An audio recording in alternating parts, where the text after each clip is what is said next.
Tiba-tiba, Kiki melihat dua sosok yang berada di belakangku, yaitu sosok pocong dan juga wanita berambut panjang. Hai oi, selamat datang di Bacot. Di video kali ini Gusti akan menceritakan sebuah cerita horor yang menceritakan tentang seorang anak yang hobinya tuh jahil oi. Pokoknya sama semua orang ya, dia tuh jahil banget oi. Hingga ketika temennya nginep di rumahnya oi ya, dia tuh ngejailin gitu oi.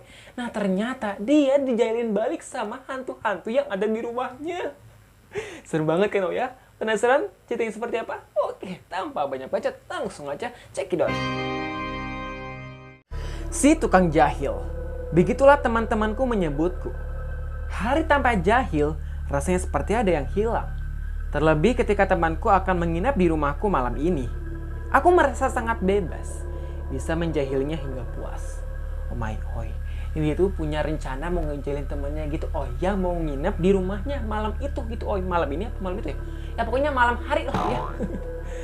Melihat selimut putih di atas kasur dan bubuk pensil yang aku hancurkan, aku pun langsung memasang strategi untuk menakut-nakuti temanku saat ia masuk ke dalam rumah. Mo, lu di mana? Gua datang nih. Rumah gelap amat ya. Mendengar suara Kiki memanggil namaku, aku yang berada di pojok ruangan langsung menyalakan senter dan mengarahkannya ke wajahku.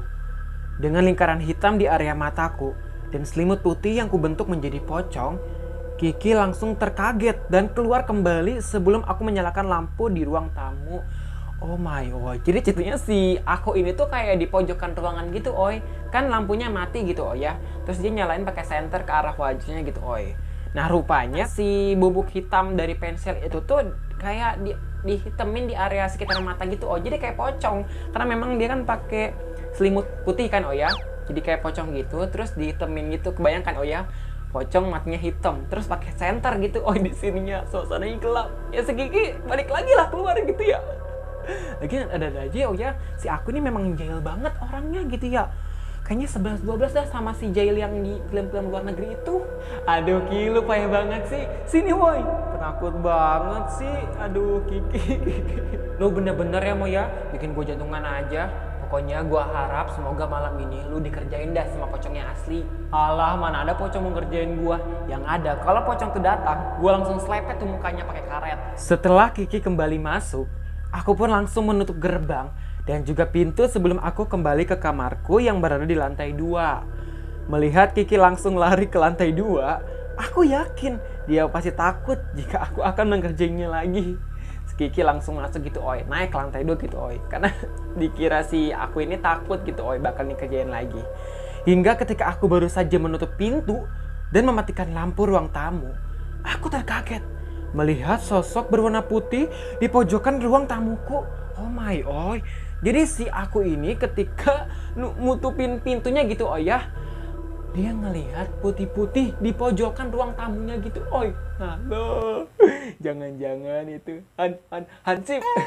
Merasa itu adalah Kiki, aku pun santai saja. Bahkan langsung mendekatinya. Ki, lu pasti mau nakutin gue juga kan? Sorry Ki, gue mah kagak mempan, kagak takut, udah kebal. Tapi lu gercep juga ya, dari atas langsung ke bawah, kostum jadi hantu. Semakin mendekati sosok yang aku yakin itu Kiki, semakin jelas wajah sosok itu. Darah, kulit yang mengelupas, dan bola mata yang hampir keluar.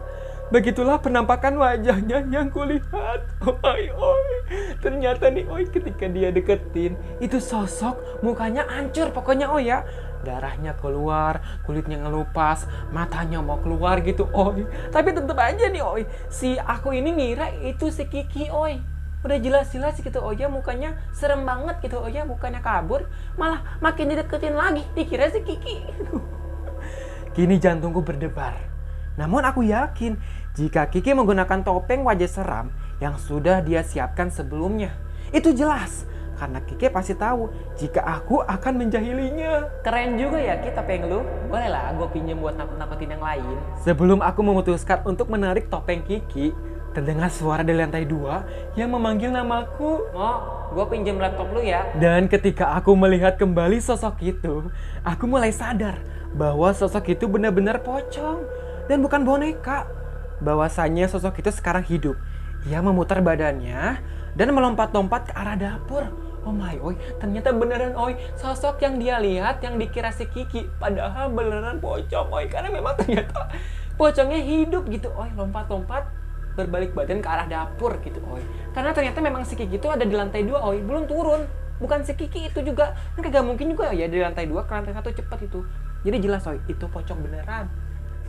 Jantungku yang mulai berdebar dan badanku yang juga gemetar. Aku pun juga langsung berbalik badan dan lari ke arah kamarku. Aduh, oi, dia dijailin sama hantu langsung kabur, oi. Langsung mecret, lari ke lantai 2 ke kamarnya. Ki, ada pocong di bawah. Alah, pasti lu mau jailin gua lagi kan? Kagak Ki, sumpah demi pocong, gua kagak bohong. Terserah lu ya, Mo ya.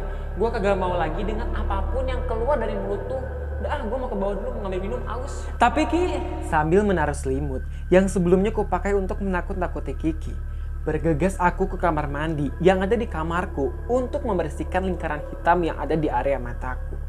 Namun saat aku sudah mencoba mencucinya dengan sabun wajah, bahkan sudah berkali-kali, warna hitam itu tidak menghilang juga dan hanya membuat kulitku semakin iritasi. Oh my god. Jadi ceritanya ketika dia pergi ke kamarnya dan naruh itu selimut yang dipakai untuk menakut-nakutin si Kiki, dia pergi tuh ke kamar mandi yang ada di kamarnya untuk membersihin item-item yang ada di area matanya. Tapi ternyata nih ya, udah dibersihin pakai sabun wajah, udah berkali-kali, kagak mau hilang juga itu item-itemnya masih nempel. Kualat ini gara-gara nakutin temannya. Lagian nakut-nakutin temennya kan jadi kayak begitu tuh. Ini kalau kagak nakut-nakutin kagak begini ceritanya. Mendengar suara ketukan pintu kamarku yang semakin lama semakin keras membuat aku merasa kesal dan hanya bisa mengoceh saja. Bahkan hingga aku memutuskan untuk mencari minyak di dapur. Aku tidak melihat Kiki di luar kamar yang padahal sedari tadi mengetuk-ngetuk pintu kamarku. Oke, lu di mana? Temenin gua ke bawah yuk. Gua di bawah, Mo. Sini gue temenin. Sekarang aku berada di dapur. Namun aku masih belum menemukan di mana Kiki berada. Daripada aku harus menunggu ia keluar dari tempat persembunyiannya, aku pun langsung mengambil botol minyak yang ada di lemari dapurku. Jadi ceritanya dia tuh ke bawah, ke dapur gitu, tapi dia kagak nemuin di mana si Kiki gitu, Padahal kan tadi si Kiki kan manggil ya di bawah, tapi kagak ada juga. Apa jangan-jangan si Kiki ini juga ngejailin si aku ya apa bagaimana? Hingga ketika aku ingin kembali ke kamar, aku mendengar suara Kiki yang memanggilku dari dalam kamar mandi di dekat dapur. Bimo, gua di sini. Ki, udah keluar buruan. Kagak usah dah nakut-nakutin gua. Ciptaan keluar nggak? Kalau kagak mau keluar, gua kunci nih pintu kamar mandinya. Baru saja aku akan mengunci pintu kamar mandinya, tiba-tiba Kiki muncul dari luar rumah. Oh my, ternyata si Kiki tuh baru dari luar, Berarti yang tadi manggil si Bimo di kamar mandi itu bukan si Kiki, Siapa? So creepy. Ternyata selama aku di kamar mandi, Kiki pergi keluar setelah ia mengambil minum. Dan jelas yang dari tadi kukira Kiki, itu bukanlah Kiki, melainkan entah siapa yang sudah menjahiliku. Oke, lu dari mana sih? Gua cariin juga dari tadi. Nah apa? Lu pasti takut sendirian ya? Tadi gue habis dari luar mau nyari tukang nasi goreng, tapi kagak dapat juga. Bohong lu ya, pasti dari tadi lu jailin gue kan? Hidup gue tuh kebanyakan ngejailin orang sih, Mo. Makanya sekarang lu dijailin sama hantu beneran kan? Mo, itu di belakang lu. Tiba-tiba Kiki melihat dua sosok yang berada di belakangku, yaitu sosok pocong dan juga wanita berambut panjang.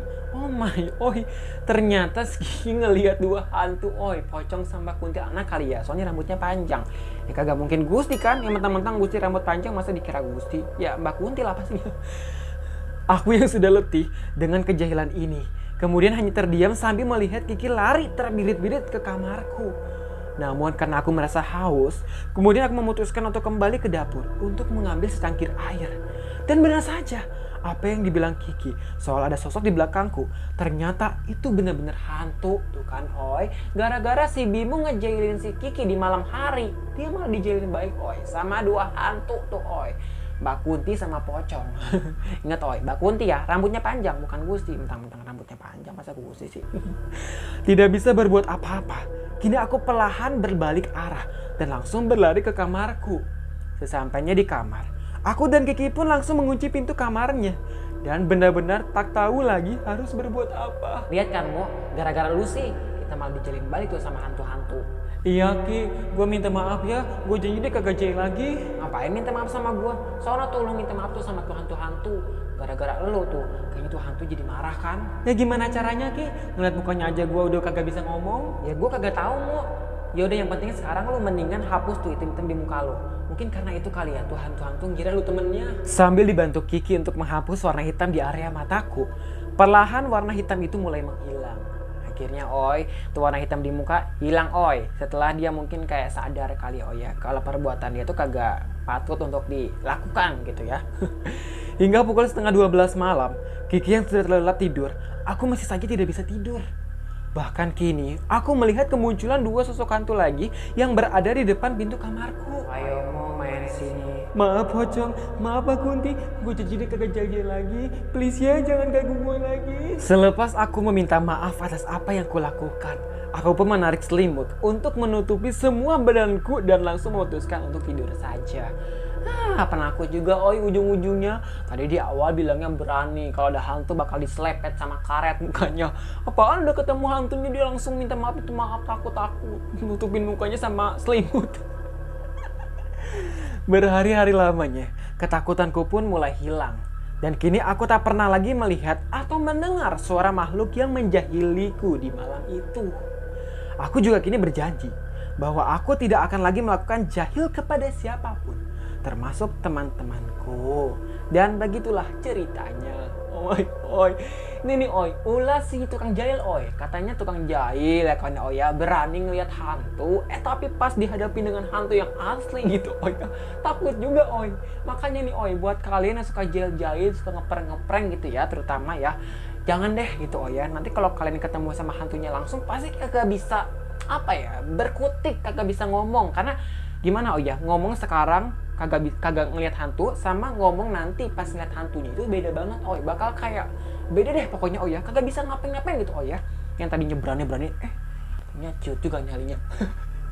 Lagian ada aja ya pakai malam-malam gitu ya, cosplay jadi hantu gitu Oi ya. Gue terima di tempat gelap aja udah pasti kagak berani gitu Oi ya, jadi hantu. Ini beranian banget ya, malam-malam gitu Oi ya. Terus lampunya gelap kan di ruang tamunya kan ya, terus dia cosplay jadi pocong. Mending Oi, hantunya datang pas temannya datang. Coba kalau misalkan temannya belum datang, hantunya udah datang duluan. Agak jadi kali Oi ya, ngejelin temennya. Oke Oi, sampai sini aja. Gusti bakal balik lagi dengan cerita-cerita horor lainnya. Buat kalian semua yang suka dengan cerita horor, bacotin aja di Baca Cerita Horor. Ada sih Oi Gusti niatan untuk nakut-nakutin orang gitu atau jelin orang. Tapi kayaknya kagak usah make up gitu Oi ya. Begini aja tuh udah dianggap temannya hantu kali ya.